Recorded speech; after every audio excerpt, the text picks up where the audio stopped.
we have to appreciate architecture, then we have to look at it perhaps in 6 different categories.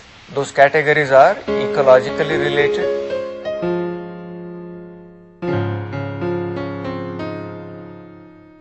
people's architecture, religion related, need based, sellable, and art architecture.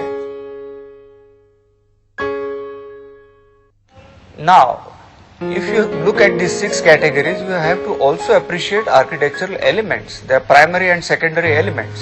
The floor, the walls and the ceiling, the roof are the primary elements. Then come the windows and the doors. Together, they make architecture. Now, let's look at the people's architecture a little more closely.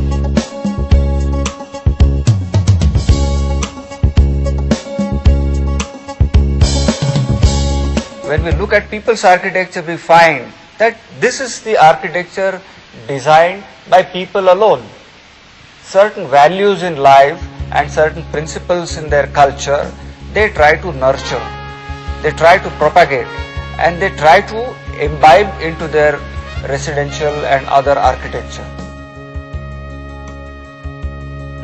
It's not designed by architects, it's designed and built by people with the help of potters, masons and carpenters. This is the beauty of it. Then the building elements have to be prepared, they have to be made for a specific use, unlike in the primitive architecture.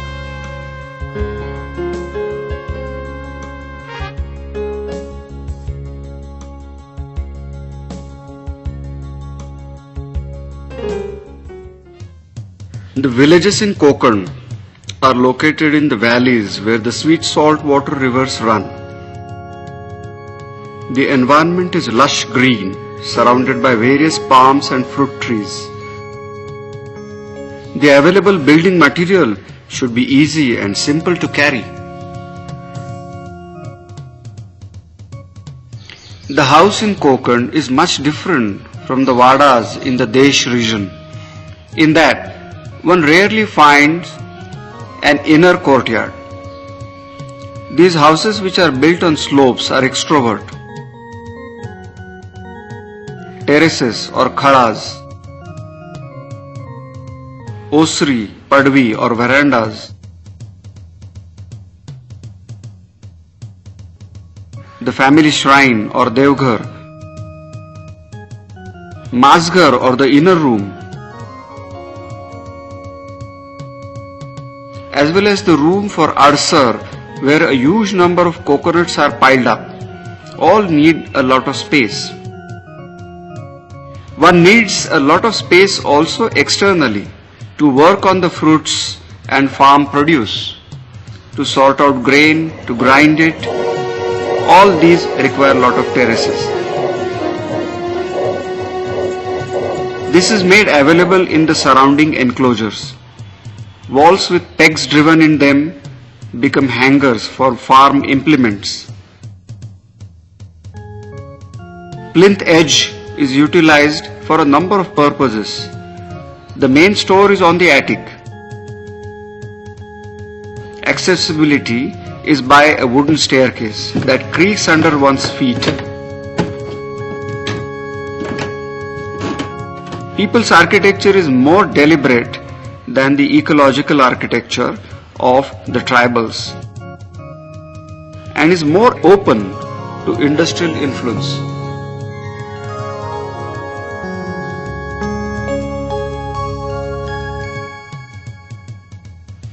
Goan architecture varies from the architecture of Konkan, although both are more or less in the same region, facing the same sea and climatically in the same belt. The Goan architecture varies, and you find that even the Christian and the Hindu architecture basically belong to the same family.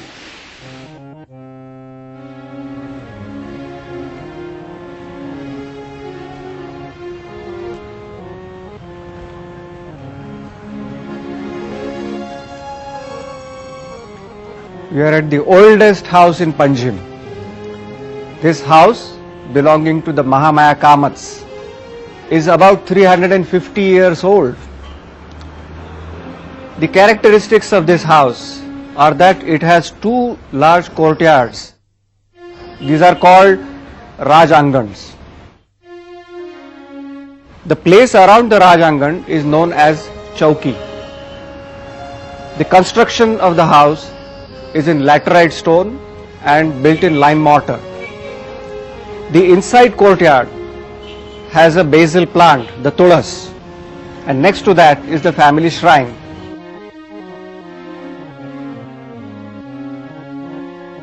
Over 1,000 people gather next to the shrine for a puja. Attached to that is the joint family kitchen. It's an ideal example to see how a joint family really functioned and worked at the kitchen.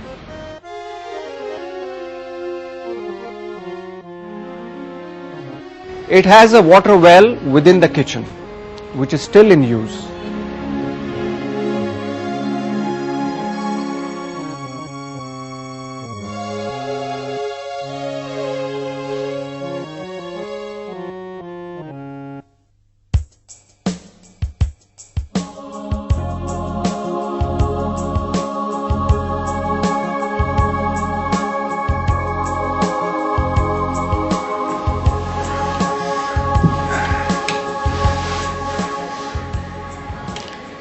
This is the house belonging to the architect Arminio Ribeiro from Goa. It's a house about 100 years old. 1919 it was built and then it was modified marginally. When we study people's architecture, what we have to really understand and look into is how the traditions are conserved. How certain traditional spaces are very marginally modified and why they are modified and what about the house actually changes.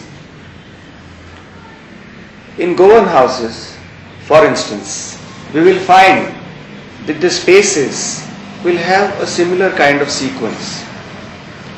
Although there are three basic categories of houses in Goan houses. The first is inward looking, the second is outward looking, and the third is a double-storied house. Of course, there are further branches to this. For instance, the English letter E, C, U, these are available also in plan types. But construction materials are used the same. Most of the houses use laterite stone and lime mortar. And the spaces and their hierarchy remains more or less the same. Most of the houses, for instance, will first have a balcony. A balcony is a porch under which you walk and enter the house. Then comes the entrada, the entrance hall, or zal, which is the drawing room. Zalit is a small drawing room or a family room. Kaz da Jantar is the dining room. Now all these spaces more or less will remain identical, and that is the tradition of a Goan house.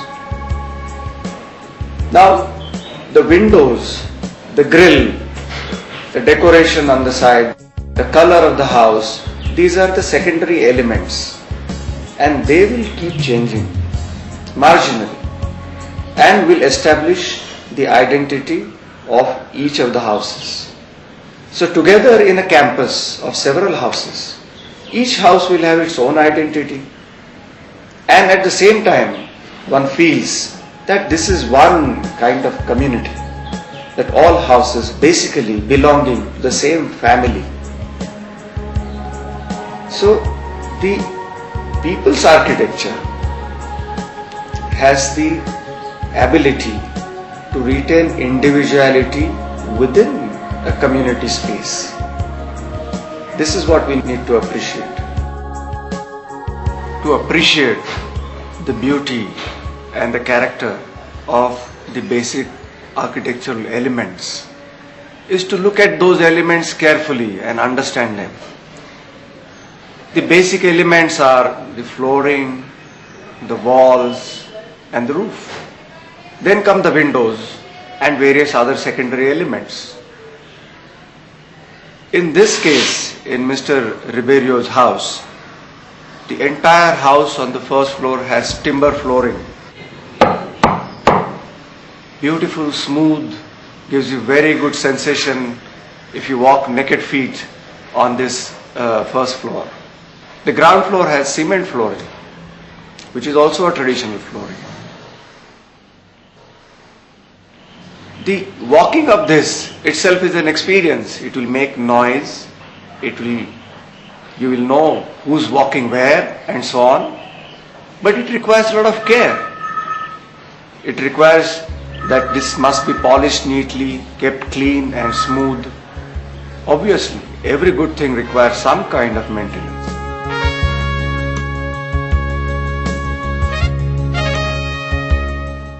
Goan houses are characterized by their windows. Now, how can a window contribute to architecture? Window as the secondary building element. Now, this window is made of seashells and they are very carefully overlapped so that the sea water splashes here and drains out. There is a drip mold created here in timber which takes the water outside the sill of the window. So very carefully thought about detail. All this detailing does not come to you naturally. It is sent to you through tradition. It's a traditional knowledge and coming down to you for centuries together. Two interesting things about this window that tell us is the traditional knowledge is implemented in detailing very carefully, which adds to the character and the beauty of the house, and also handle the climatic constraints very competently. When the window is closed, it gives you the sense of privacy because there is no light coming through as it comes through glass. And when it is open, you require whatever needed sea breeze that you want, you get all the breeze. That's the beauty of this. Window. Window is an architectural element which can be designed, interpreted, looked at in so many different ways. It can admit light,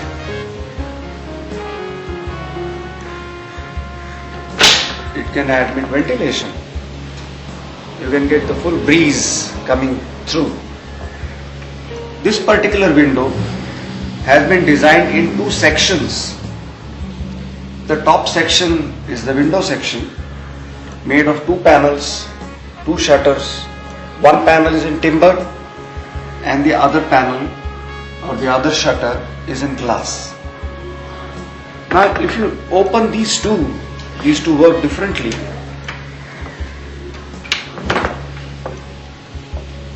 If you open this, then of course you're going to get the door through and access into the balcony. So if you happen to sit around on the floor, then this gives you the window effect. It lets in the breeze and light. But if you are using chairs as your furniture, then of course this can be closed and you have the privacy and you have the breeze. That is the beauty of designing a window carefully. Balcony is a secondary building element, but it has 2-3 purposes. It can achieve quite a few things in building design. You can come out and sit and enjoy the fresh air, look at the sea, look at the view under beautiful cover. It also contributes to the quality of architecture in the neighborhood. Here the walls are protected by this awning that you get over the balcony. So walls in humid climate are never damp because of the balcony. The entire balcony here is made in timber, made separately and installed in position. So timber and metal. Each house has a different balcony, a different pattern. And in the neighborhood, the houses are basically looking like one family houses. So as I said, color and this texture adds to the quality. Look at that balcony, for instance, where you got timber crosses as against metal grill. Together they add to the character of the place.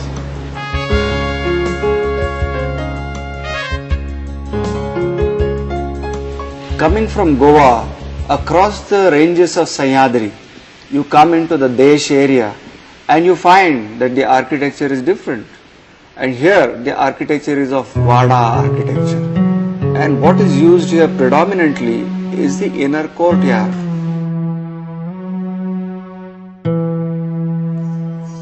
Vada is a form of residential architecture and particularly akin to Maharashtra. The other states, for instance Gujarat or North India, have Havelis and Gadis. But here you have Vadas. And the Vada architecture seems to have flowered fully during the 18th century, during the days of Peshwas. What are the characteristics of Vada? Usually, you will find that all Vadas have internal courtyards which are open to sky. Cuts you off from the street noise completely, gives you privacy, gives you light and ventilation, all hot air can climb up and escape and you will feel very comfortable. When you have one internal courtyard Vada, you have a formal space. When you have two courtyards, then you have a private space for family members. In many occasions you find 3 or 4 courtyards as well. So more established, more rich families have had, or larger families have had Vadas with more than one courtyard. And you have this vocabulary which is established by 6 feet 6 inches of timber beams. Normally these beams are about 6 feet 6 inches. In rare cases they can go up to 8 feet.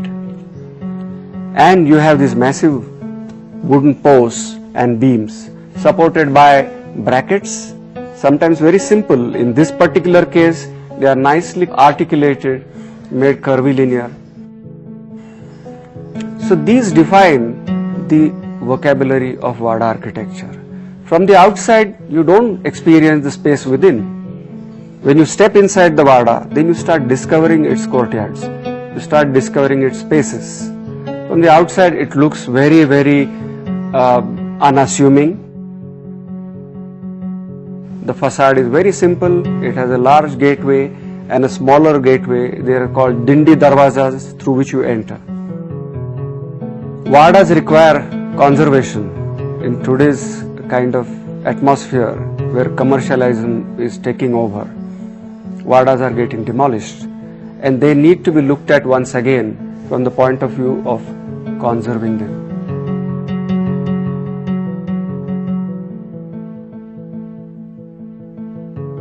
Vadas that have more courtyards than one usually get the first courtyard utilized for formal purposes. Around the front courtyard, you have the traditional osri, where visitors come in, sit like I do here, and the usual business takes place. You see the visitors, accounting is done. Also on the walls, you have the images and the pictures of the ancestors. The walls also have traditional niches where the images of gods and goddesses are kept. So the entire ambience of Vada can still be preserved and utilized for a contemporary purpose.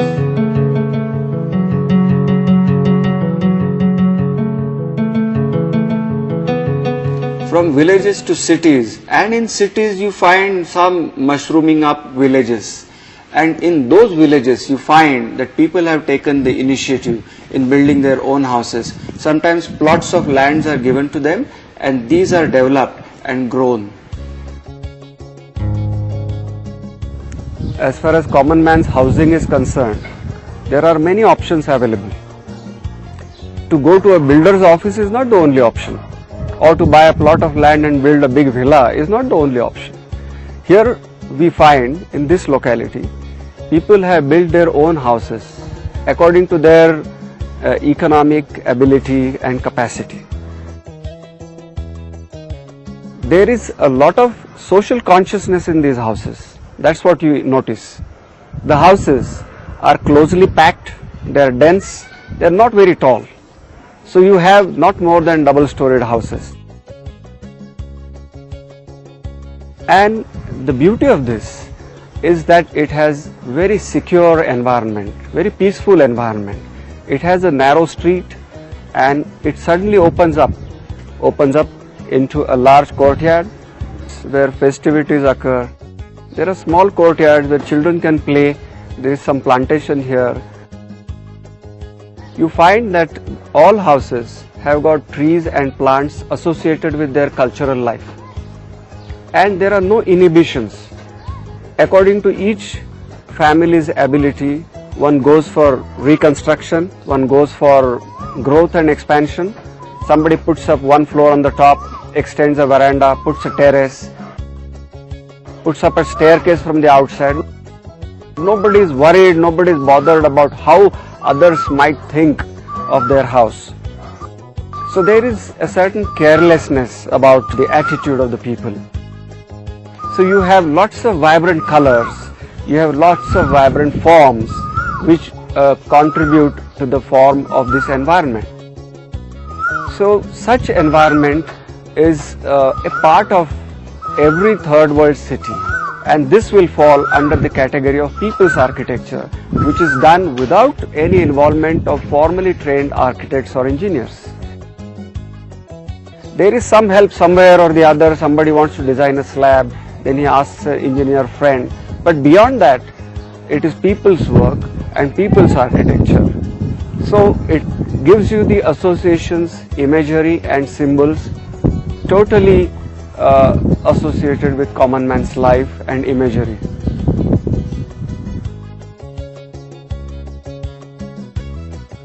What we have observed in people's architecture is that it is the architecture without architects.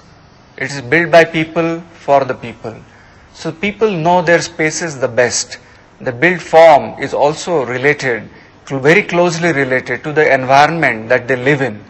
So this kind of relationship has to be imbibed into modern architecture also. And it is possible, not always, but sometimes it is possible. But when one is creating people's housing, then it's important that these spaces are recreated.